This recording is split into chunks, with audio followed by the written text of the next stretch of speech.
So the Steam Deck is actually out, although rollout is a little slow and people are still waiting for their confirmation email so they can have their Steam Decks shipped. They are starting to get in people's hands, and one of the things that people are most looking forward to, aside from playing AAA games at pretty good graphic settings at pretty good frame rates on a freaking portable device, is emulation prospects on Steam Deck, which is something that a lot of people have been anticipating with all of the input methods that it offers, from touchscreens to traditional buttons to the trackpad and everything. This is looking like a dream device for emulation enthusiasts. And the good news is that Steam Deck, they don't make it difficult at all to emulate games on it, because the operating system itself comes with a store that allows you to download emulators that are already available. This is something that was reported by PC Gamer in an article titled "The Steam Deck is already the emulation system of my dreams." Scrolling down, you'll find all of the details. You don't have to go anywhere near a terminal to install emulators on the Steam Deck or get them working with Steam itself. You can go to the desktop option. You can switch to that by holding down the power button on the Steam Deck to bring up the small menu where you can do that. And when you shift to desktop mode, you will find that it comes pre-installed with an app store just like macOS and Windows, except everything here is free. It's called Discover, and it's conveniently pinned to the taskbar, and all emulators I want are in there, installable with a click. That includes Dolphin, which allows you to emulate GameCube and Wii games, DuckStation for PS1, PCSX2 for PS2, PPSSPP for PSP. That was a mouthful. Yuzu for Nintendo Switch. Yes, I've seen Nintendo Switch games run on Steam Deck, and there's a good amount of games that run decently smoothly. Beast Nest for the Super Nintendo, alongside MGBA for Game Boy Advance, and Citra for the 3DS.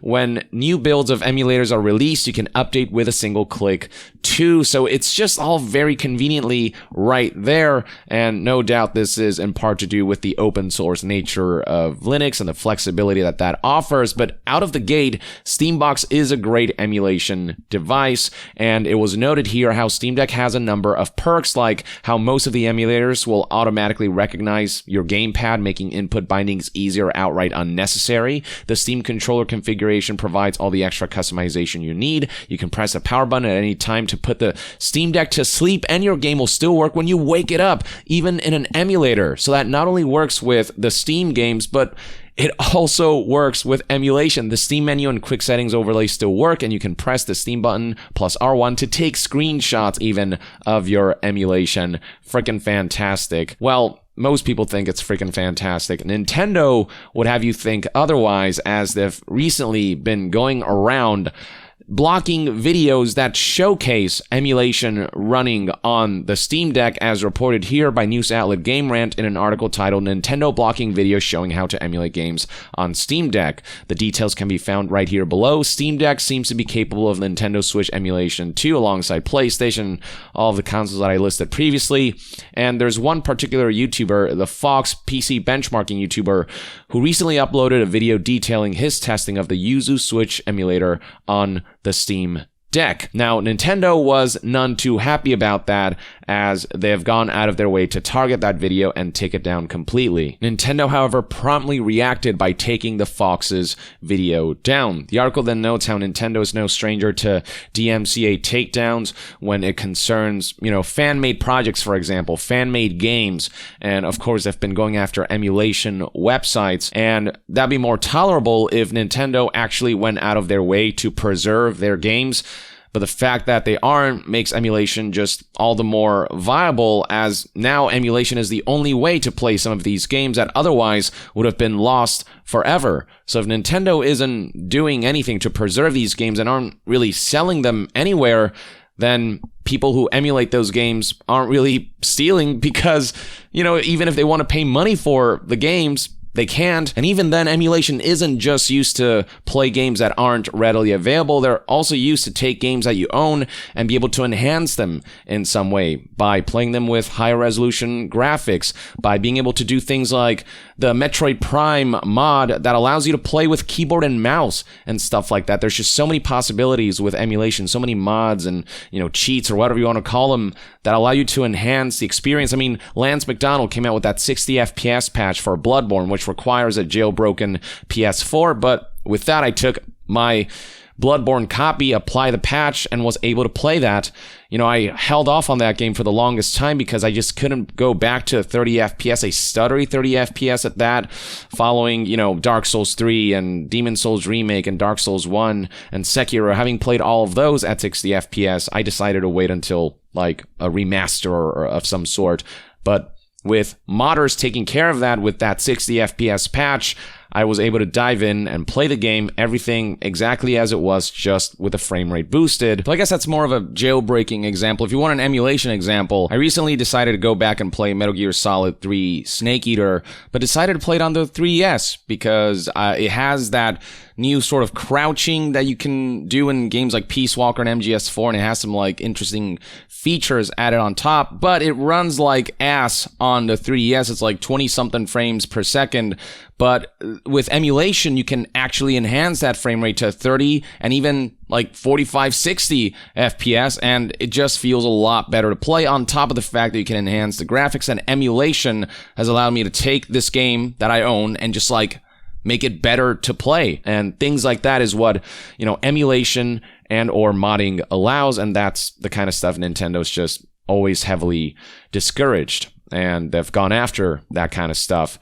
And this comes in light of them shutting down Wii U and Nintendo 3DS's eShop. This is the official discontinuation announcement made on the official Nintendo of America support website. And after a certain day, after March 2023, those shops will no longer be available. You'll still be able to download games you already own, but you'll not be able to buy any games from Wii U and 3DS from there on out. And when prompted about ways to preserve some of these games, Nintendo just straight up said there are no plans to offer classic content in other ways. Scrolling down, you'll actually find a Q&A question and answer that was actually deleted at some point. Across our Nintendo Switch Online membership plans, over 130 classic games are currently available in growing libraries for various legacy systems. The games are often enhanced with new features such as online play.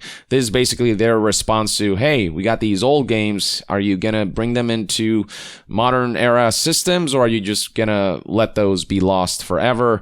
Nintendo's response is, well, we already have some games, some classic games on Switch through Switch Online, but 130 classic games comes nowhere close to encompassing the thousands of games that Nintendo has stored in their vault, basically just kind of collecting dust. And when asked about other potential avenues, you know, some kind of virtual console emulation subscription or something, we currently have no plans to offer classic content in other ways. Given how slow rollout has been for classic games on Nintendo Switch Online, this is far from the ideal solution when it comes to preserving games, especially given that Nintendo is only really releasing the more popular games.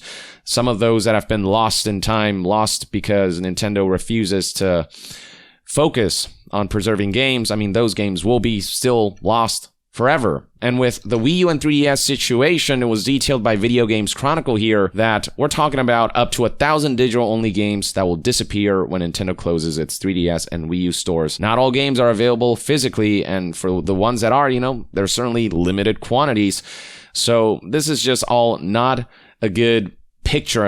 It's not good optics. And then on top of that, you've got Nintendo now going after people who are just showing how to emulate. And the act of emulation itself isn't, you know, illegal. Pirating is illegal, but emulation is used for so much more than that. And yes, emulation can be abused for sure, but I think it offers more good than bad, given that the only reason certain games exist still is because of emulation. And the only reason these up to 1,000 digital-only games that will disappear when Nintendo closes its 3DS and Wii U stores will not cease to exist completely is because emulation exists, ROMs exist out there preserving these games, and Nintendo just going out of their way to shut down videos that don't encourage piracy, just tell you how to emulate games and how emulation runs on Steam Deck, be it Switch emulation or other consoles emulations. And I should make it a point to highlight that the fox known as Kerry Gollum on Twitter basically posted a picture showing his huge library of games that he owns that he uses to emulate, he's not actually pirating. And it was pointed out that in those videos, not once did he say that he condones piracy. He didn't show how to download the ROMs from another site. He simply showed how to emulate games on the machine. This is 100% legal, but Nintendo abused the DMCA system, and this is just plain wrong. So yeah, when this is the approach that Nintendo's taking, where they're showing their complete just disregard against not piracy, but emulation as a whole, I mean, it's just petty. And it feels like Nintendo is just placing their priorities in completely the wrong places. I'll say again, you want people to buy your games on your console and through your services, offer the games and offer a better service than what emulation can offer. You are the official publisher of many of these games. You have the capabilities to offer something really amazing that people get behind, like a monthly subscription service that offers, thousands of classic titles. Like, I'd sign up for that immediately, and that save me the need to emulate, unless, I really want to enhance a game through, emulation that increases internal resolution and stuff like that. But having all those games on my freaking Nintendo Switch, that feels very much ideal.